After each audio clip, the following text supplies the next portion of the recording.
In the heart of Bavaria, where rolling hills meet tranquil rivers, lies the town of Landshut, a picturesque backdrop that belies the darkness simmering beneath its surface. It was here that the life of Rudolf Rupp, a man whose very existence would become synonymous with horror and betrayal, unfolded. To the outside world, the Rupp family appeared ordinary, perhaps even idyllic. Yet within the confines of their home, a storm raged, fueled by fear, control, and secrets so profound that they would ultimately lead to unimaginable violence. Picture a quiet evening in the Rupp household, the air thick with an unspoken tension. The sun dipped below the horizon, casting an orange hue across the fields as shadows danced in the corners of the living room. Rudolf, a robust man with a commanding presence, had returned from a long day at work, his mood as unpredictable as the weather. He was known for his fierce temper, a tyrant cloaked in the guise of a father and husband. His children, Manuela and Andrea, were acutely aware of the power their father held over them, the delicate balance of love and fear shaping their every action. Hermin, Rudolf's wife, once vibrant and hopeful, now bore the weight of years spent under his oppressive rule. As the door creaked open, the familiar sounds of the household, a bustling kitchen, the soft chatter of children, the rustle of daily life were replaced by a chilling silence. Rudolf's arrival signaled the end of laughter, the stifling of voices. What had once been a home filled with warmth and joy had transformed into a battlefield, with every family member wary of crossing an unseen line.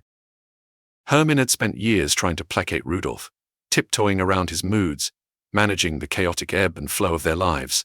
She bore the scars of a woman who had sacrificed her own dreams for the sake of her family. But what about her dreams? What had once filled her with hope had eroded over time, leaving behind a husk of a person, one who had become accustomed to a life of quiet desperation. Or was there a flicker of rebellion buried deep within her, waiting for the right moment to ignite? Their daughters, Manuela and Andrea, had been raised in this suffocating atmosphere. To them, their father's rage was a familiar specter, always lurking just beyond their line of sight. As children, they had learned to adapt, to read the room, to anticipate his mood with an instinctual understanding. But as they grew, so too did their desire for freedom. They yearned for a life unshackled from the weight of their father's expectations, yet the fear of disappointing him kept them ensnared in his web. What dreams did they harbor in their hearts? And what sacrifices had they made to survive the oppressive rule of a man who demanded absolute obedience? And then there was Matthias E., a family friend whose motivations were as murky as the waters of the Danube River. How had he become entwined in their lives? What dark purpose had brought him to the Rupp household? Perhaps he was an ally, or perhaps he was a wolf in sheep's clothing, seeking to exploit the fractures within the family for his own gain. His presence was a volatile mix of intrigue and danger, a catalyst that would ultimately tip the scales towards chaos. As days turned into years, the fabric of the Rupp family began to fray. Each member harbored their own secrets, their own justifications for the choices they would eventually make. The tension grew palpable, a slow burn that would one day ignite into a full-blown conflagration. In whispers and furtive glances, plans began to form a desperate bid for freedom from the clutches of their father's tyranny. But what price would they pay for that freedom?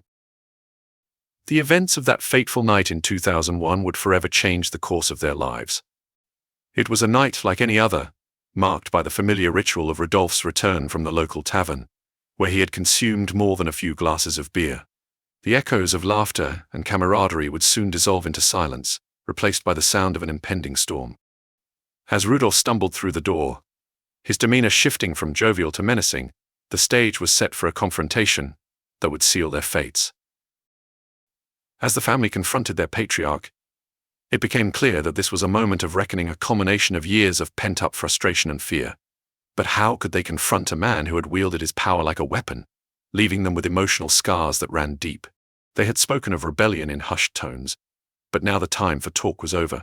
It was a moment that would demand courage, a reckoning that would test the limits of their loyalty and love. The chilling climax of their story unfolded with shocking brutality. In a haze of fear and desperation, the family's plan took shape, spiraling into a night of unspeakable horror. What had begun as a bid for liberation transformed into an act of violence that would haunt them forever. The details of Rudolf's murder, how Matthias, under the influence of the Rupp family's desperation, delivered the first blow with a hammer, rendering him unconscious, paint a gruesome picture of a family driven to the edge. As they took action, Did they realize the extent of the darkness they were unleashing? Following the act of murder, the true horror of their actions emerged. Rudolf's body was dismembered, a horrific scene unfolding in their once familiar home. The gruesome act of feeding his remains to the family dogs was both a desperate attempt to dispose of evidence and a chilling testament to their fractured humanity. Did they believe that such barbarity would somehow absolve them, allowing them to escape the consequences of their actions? Or were they too far gone, caught in a cycle of violence that they could not escape? The Mercedes, a symbol of their past life, became the vessel of their secrets. After the body was disposed of, it would be taken to a scrapyard, destroyed, leaving behind no trace of Rudolf's existence. The family thought they had escaped the clutches of justice, but the universe had a way of unraveling the tightly woven threads of their deceit. In March 2009, a chance discovery would turn the tide of their fate. Workmen, laboring near the banks of the Danube, stumbled upon a vehicle that had plunged down an embankment, half submerged in the murky waters. Little did they know, this would be the key to unlocking a tragedy that had been buried beneath layers of lies. As forensic scientists examined the scene, they unearthed the shocking truth: the car belonged to Rudolf Rupp, and inside lay the decaying remains of a man long thought to be missing. The implications of this discovery would send shockwaves through the community and reignite interest in the Rupp family's story.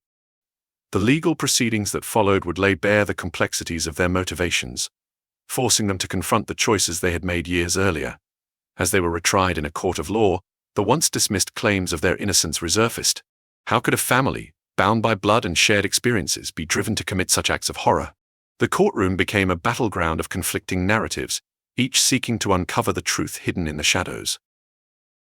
The retrial would expose not only the Rupp family but also the legal system itself, as prosecutors struggled to make sense of the chaotic events that led to Rudolf's death. The question at the heart of the case was simple yet profound. How could the prosecutors have been so wrong? What evidence had led them to convict a family that now claimed innocence? Ralph Reiter, the state prosecutor, stood before the court, grappling with the weight of the initial trial's discredited narrative. The prosecution's earlier version of events painted a damning portrait of the Rupp family, a portrait that now appeared fundamentally flawed. Rupp had been described as returning home intoxicated, only to be met by Matthias E., who struck him down without hesitation. But as the trial progressed, it became clear that this portrayal was a distortion of reality, a product of fear and manipulation. The familial bonds that had once seemed unbreakable were now laid bare, revealing a web of psychological games and emotional turmoil.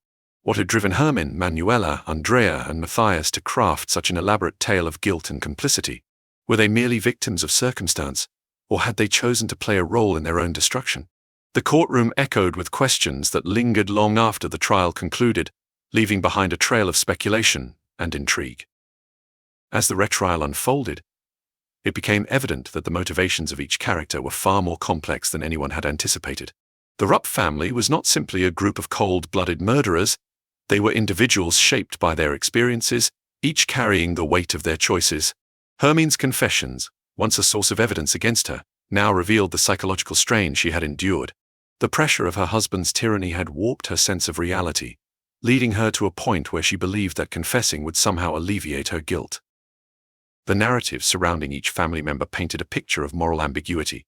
Manuela and Andrea, once innocent girls, had been forced to navigate the treacherous waters of their father's wrath. As they grappled with their loyalty to one another, the line between right and wrong began to blur. Were they complicit in their father's murder, or were they simply trying to escape a life of fear and violence? As the trial progressed, the audience was drawn into the emotional depths of their turmoil, experiencing their internal struggles and moral dilemmas as they were their own. The complex interplay of guilt, remorse, and desperation created a rich tapestry of human experience that captivated all who followed the case. The retrial saw each family member take the stand, revealing the heartbreaking details of their lives. Hermann's testimony was particularly harrowing.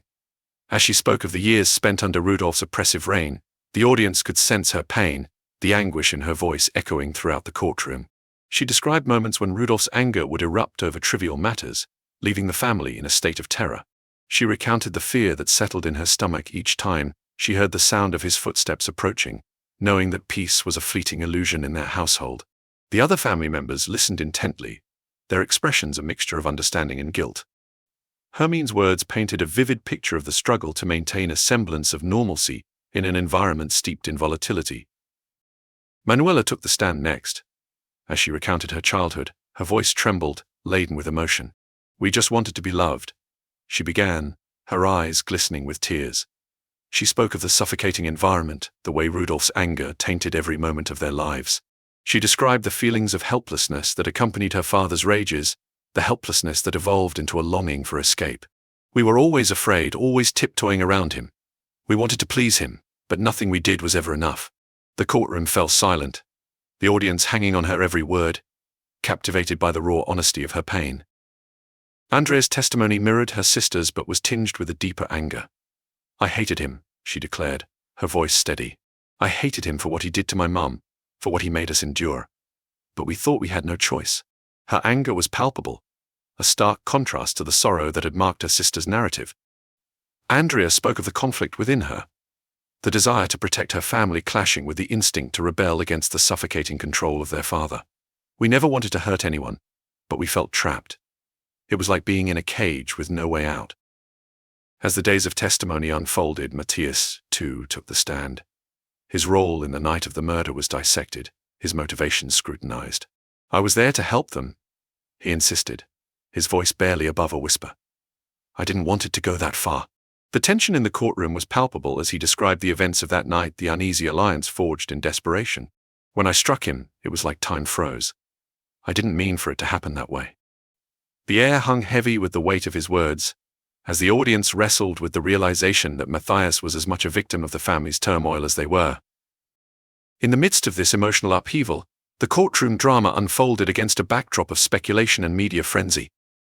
The public was enthralled by the Rupp family's tale, a twisted narrative that transcended mere crime and entered the realm of psychological intrigue.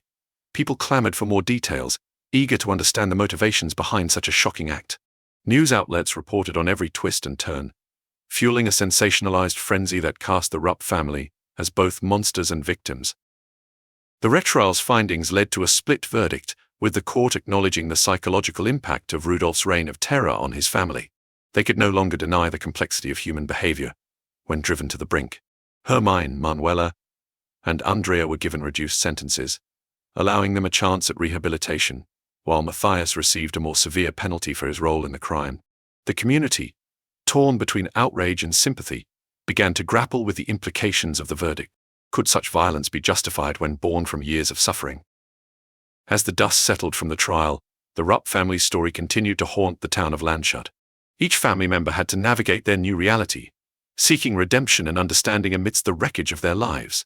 Hermine found solace in therapy, exploring the depths of her trauma and learning to reclaim her identity outside of Rudolf's shadow.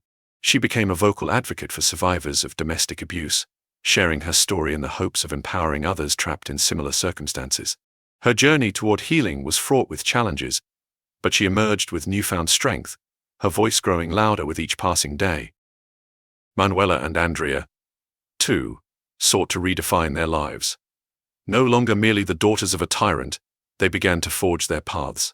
Manuela enrolled in university, focusing on psychology, motivated by a desire to help others who had experienced trauma. She immersed herself in studies, determined to understand the complexities of human behavior, all while grappling with her own past. Andrea pursued a career in the arts, channeling her pain into powerful expressions of creativity. She found healing in painting, using her art as a way to confront and process the emotions that had once consumed her. In the years that followed, the Rupp family's journey of healing inspired others in the community. They became symbols of resilience, proof that even in the face of unimaginable horror, it was possible to reclaim one's life. Hermine, Manuela, and Andrea began hosting workshops, creating safe spaces for survivors to share their stories and find support. The darkness that had once enveloped them was transformed into a beacon of hope for others seeking a way out of their own shadows. But the scars of their past remained etched in their hearts, a constant reminder of the choices they had made. The memory of Rudolf lingered like a specter, a painful chapter in their lives that would never be fully erased. They spoke openly about their experiences, refusing to allow the shame of their actions to define them. "We are not our father's legacy," Hermine often reminded her daughters, her voice steady with conviction. "We are survivors, and our story doesn't end in violence. It evolves into something greater." The Rupp family saga, marked by tragedy and transformation, serves as a stark reminder of the complexities of human relationships. It raises important questions about the nature of power and control, and the lengths to which individuals will go to break free from their chains. The journey from victim to survivor is often fraught with challenges, but it is also marked by resilience and hope. As we reflect on the story of Rudolf Rupp, we are left with more than just the memory of a horrific crime. We are reminded of the fragile nature of family bonds, the weight of silence that can suffocate even the strongest of hearts, and the possibility of redemption that lies in the aftermath of despair. The Rupp family's tale is a testament to the strength of the human spirit and the capacity for healing, even in the darkest of times. Their story doesn't end with tragedy. It begins anew with each choice they make, each step they take toward a future defined not by fear, but by the courage to confront the shadows of their past. The echoes of their experience resonate beyond the confines of their home, urging us all to examine the complexities of our own lives, the relationships we cherish, and the strength we can summon in the face of adversity. As we conclude our exploration of the Rupp family's journey, we are reminded that even in the depths of horror, there exists the potential for transformation, for growth, and for a brighter tomorrow. Each of us carries the power to rewrite our narratives, to transcend the darkness, and to emerge into the light, reshaping the story of our lives with resilience, compassion, and an unwavering commitment to forge a better path forward. In the end, the Rupp family's tale serves as both a cautionary story and an inspiring narrative of survival, resilience, and the relentless pursuit of healing. Their journey reflects the universal struggle for freedom, dignity, and the enduring hope that guides us through the darkest nights toward the dawn of a new day. As we reflect on the outcome of the retrial of the Rupp family, we are left with a complex tapestry of justice, morality, and human emotion. The split verdict served as a poignant reminder of the intricate interplay between victimhood and culpability. While Hermin, Manuela, and Andrea were recognized for the years of trauma inflicted upon them, the court could not overlook the gravity of their actions. This duality highlights a critical question in our understanding of justice. Can true justice ever be served when the lines between victim and perpetrator blur? The implications of this verdict resonate beyond the courtroom, inviting us to consider the broader societal contexts that allow such tragedies to unfold. It raises questions about the responsibilities of those who witness abuse and the moral obligations we hold to one another as family members. The legal system's acknowledgement of the psychological toll of domestic abuse is a step toward a more compassionate approach to justice. However, it also leaves us pondering whether the measures taken are sufficient to address the deeper issues at play. Are we truly equipped to understand the complexities of familial dynamics when they are marred by violence and control? In the end, the Rupp family story forces us to confront the uncomfortable reality that justice is not always a straightforward path. The retrial revealed the imperfections within the legal system, reminding us that human lives are not easily categorized into simple binaries of right and wrong. As we consider the implications of this case, we must remain vigilant, questioning how we can better support victims and hold abusers accountable without losing sight of the nuanced realities of their situations. Now, I pose these questions to you, our audience. What does familial loyalty truly mean in the face of betrayal? When does the desire to protect our loved ones cross the line into complicity? As we explore the nature of evil within the confines of a family, we must also consider the factors that lead individuals to commit unthinkable acts. Is it a reflection of their environment, the weight of generational trauma, or a failure in communication? Are we quick to judge those who choose violence as a means of escape, or do we seek to understand the anguish that drives them to such extremes? In a world where the bonds of family can be both a source of strength and a catalyst for destruction, we must reflect on our own relationships and the potential for darkness that can lurk beneath the surface. As we grapple with these profound moral questions, let us remember that the journey toward understanding is as crucial as the pursuit of justice. Each story we encounter adds layers to our comprehension of human behavior, urging us to confront the uncomfortable truths that lie within our families and communities. Looking ahead, we have even more gripping stories in store for you. Prepare to delve into the shadows of psychological manipulation, where the most trusted among us can become the architects of our undoing.